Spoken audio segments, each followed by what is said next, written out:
Sino ba ang hindi nagtanong sa sarili? Bakit nag-aaway ang mga Hudyo at Muslim ng ganito? Ano ang tunay na pinagmulan ng hidwaan sa mga Islamic na tao? Ano ang ibinubunyag ng Biblia tungkol sa mga alitan na ito? Ngayon, makakakuha ka ng lahat ng sagot na ito, at maiintindihan mo pa kung bakit isang Ehipto prinsesa ang isa sa mga may kasalanan kung bakit nangyari ang problemang ito.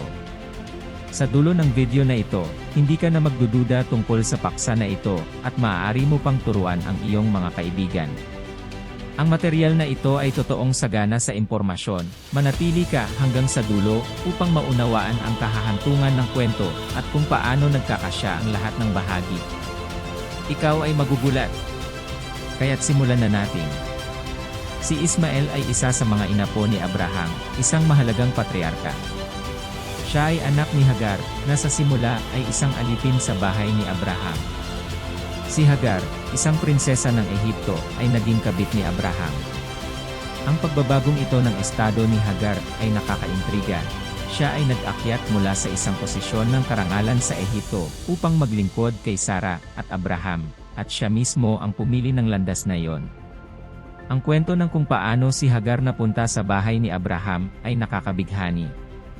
Nang umalis si Abraham mula sa kanyang lugar ng kapanganakan, or Kasdim, at lumakbay patungong Kanaan, kinailangan niyang pumunta sa Ehipto upang kumuha ng supply dahil sa kagutuman. Doon, natagpuan niya ang Faraon ng panahon, isang makapangyarihang hari. Takot si Abraham na dahil sa kagandahan ni Sarah, nais ng Faraon na manatili ito, at maaari pa niyang patayin si Abraham dahil dito. Kaya't sinabi niya sa Faraon na si Sarah ay kanyang kapatid, isang desisyon na ginawa sa sandaling ang buhay niya ay nanganganib. Nahulog ang Farao kay Sarah at dinala siya sa kanyang palasyo. Ngunit naganap ang isang milagro na nagbago sa takbo ng mga pangyayari. Sa katunayan, alam mo bang prinsesa si Hagar? Hindi masyadong kilala ito ng tao, di ba? Hindi ko alam iyon. Bago tayo magpatuloy, hayaan mo akong ipakilala ang sarili ko.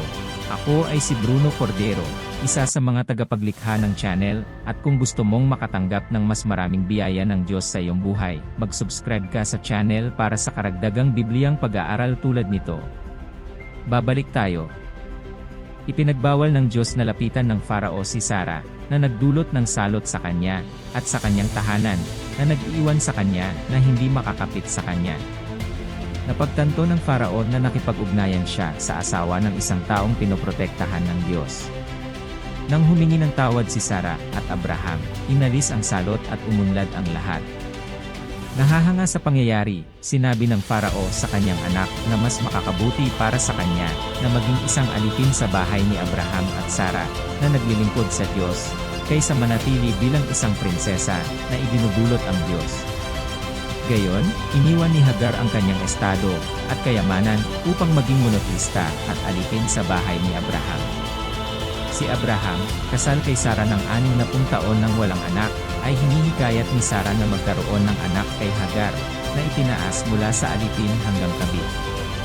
Mula sa unyon na ito, isinilang si Ismael. 14 taon pa lang ang nakalipas, nagkaroon lamang si Sarah ng kanyang sariling anak, si Isaac.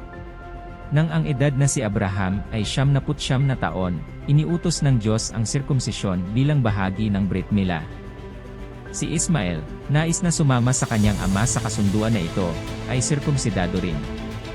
Ang tradisyong ito ay ipinagpapatuloy sa mga lahi ng mga Arabo na mga inapo ni Ismael, na nagsasagawa ng sirkumsisyon sa mas huli, inihambing sa mga Judyo na nagsasagawa nito sa ika-8 araw ng buhay, ayon sa itinadhana ng Torah. Ang kwento ay nagpapatuloy sa pagsasanib ng loob ni Ismael. Dumating ang panahon na ang ugali ni Ismael sa bahay ni Abraham ay hindi na matanggap, at napansin ito ni Sarah. Hindi niya nais na malapit si Ismael, na babahala sa negatibong impluensya na maaaring magkaroon ito sa kanyang anak na si Isaac, na nais niyang turuan ayon sa mga alituntunin ng Torah. Bagamat nag-aalinlangan si Abraham na palayasin ang kanyang sariling anak, nakialam ang Diyos, itinuturo sa kanya na sundin si Sarah, sapagkat mas tumpak ang kanyang pangitain dito. Kaya, umalis si Ismael at Hagar sa bahay ni Abraham, bumalik sa Ehipto, ang lugar ng kapanganakan ni Hagar. Bago isilang si Ismael, nakatanggap si Hagar ng isang palabas mula sa isang anghel, na nagsabi sa kanya na ang kanyang anak ay magiging pinagmulan ng maraming bansa, at magkakaroon ito ng mas malupit na kalikasan, na mas sumusunod sa mga instinkto kaysa sa rasyon, at gumagamit ng katawan kaysa sa isipan upang tuparin ang kanyang mga misyon.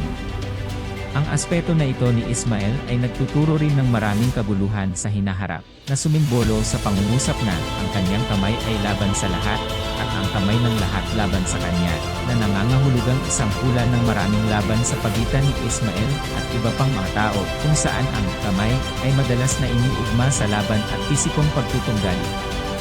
Ang hula na ito ay umiiral sa buong kasaysayan. Mahalaga na bigyang diin na sa sandaling pinalayas ni Abraham si Ismael, Hagar, mula sa kanyang bahay, 33 taon ng gulang na si Ismael. Sa kabila ng karaniwang ideya na siya ay isang bata o sanggol na pinaalis sa tahanan, isa na siyang matanda. Sa paglalakbay, nagkasakit si Ismael, at si Hagar, hindi kayang tiisin ang posibilidad na mamatay ang kanyang anak, iniwan siya mag-isa. Ngunit dumating ang isang anghel kay Hagar, hinihimok siyang bumalik sa kanyang anak, na itinataguyod na hindi ito mamamatay, sapagkat ipinangako ng Diyos na bilang anak ni Abraham, si Ismael ay magiging pinagmulan ng isang malaking bansa. Isang milagro ang naganap nang ipakita ng Diyos ang isang balon ng tubig sa disyerto, nagbibigay daan kay Ismael na mabuhay at makarating sa Ehipto. Ang ugnayan sa pagitan ni Ismael at Abraham ay hindi lubos na naglaho, may mga ulat ng mga pagbisita sa pagitan ng ama at anak. Sa kakaibang paraan, ayon sa pagsasalin sa Aramaic ni Jonathan ben Uziel, ang unang asawa ni Ismael ay tinatawag na Alicia. Nakakagulat malaman na si Hagar ay prinsesa. Hindi ito masyadong pinakausap ng tao, ano? Hindi ko alam iyon. Bago tayo magpatuloy, gusto ko munang ipakilala ang sarili ko. Ako ay si Bruno Cordero, isa sa mga nagtatag ng channel, at kung nais mong makatanggap ng higit pang mga pagpapala mula sa Diyos sa iyong buhay, mag-subscribe ka sa channel para sa iba't ibang biblikal na pag-aaral tulad nito. Ngayon, balik tayo sa kwento. Sa salaysay, si Ismael ay nagtataglay ng malalim na kahulugan sa relasyon sa pagitan ng mga Judyo, Kristiyano, at Muslim. Si Ismael, anak ni Abraham at Hagar, ay isang sentral na figura sa tradisyon ng tatlong relihiyong ito. Sa Judaismo at Kristyanismo, kinikilala siya bilang isa sa mga anak ni Abraham, samantalang sa Islam, itinuturing siyang propeta at ninuno ng propeta na si Muhammad. Dito nagsisimula ang mga alitan, maglaan ng sapat na pansin. Ang pag-convert ni Hagar sa monoteismo, sinundan ng kanyang pagbabalik sa idolatria, at ang kasunod na pagsubok ni Ismael sa pagitan ng mga paniniwala ng kanyang ina at ng kanyang ama, si Abraham, ay nagpapakita ng komplikasyon ng mga pinagmulan ng mga relihiyosong tradisyon. Ang papel ni Ismael bilang panganay ni Abraham, ngunit hindi tagapagmana ng pangako na ibinigay kay Abraham, na ipinasa kay Isaac, ay naglalarawan sa magkaibang mga kwento tungkol sa piling ng lahi. Ngunit sino ay ang tunay na tagapagmana? Isaac o Ismael? Ang kwento ni Ismael ay kritikal sa pag-unawa ng mga interrelasyon sa pagitan ng tatlong malalaking relihiyong Abrahamiko. Samantalang ang mga Hudyo at mga Kristiyano ay nakakakita kay Isaac bilang ang lehitimong tagapagmana ng mga pangako na ibinigay kay Abraham, itinuturing ng mga Muslim si Ismael bilang isang figure na hindi kalahatian. Ang pagkakaiba sa lahi ay isa sa mga pangunahing aspeto ng mga teolohikal na pagkakaiba-iba sa pagitan ng mga relihiyon na ito. Ang kwentong ito, sa makatuwid, hindi lamang naglalarawan ng komplikasyon ng ugnayan sa pagitan ni Ismael, Hagar, at Abraham, kundi ipinapakita rin kung paano ang kanilang mga buhay at pagpili ay may pangmatagalang implikasyon sa mga paniniwala at ugnayan sa pagitan ng mga Hudyo, Kristiyano, at Muslim sa buong kasaysayan. Ang iba't ibang interpretasyon ng kanilang kwento at alaala ay nagpapatuloy na nakakaapekto sa mga interaksyon at pangunawa sa isa't isa ng tatlong malalaking relihiyosong tradisyon hanggang sa ngayon.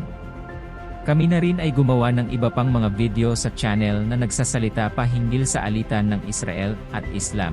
Tingnan ito sa pamamagitan ng pag-click sa screen at matuto ng mas marami. Sana ay nasiyahan kayo sa video ngayon. Huwag kalimutan mag-subscribe sa channel at i-activate ang notification bell.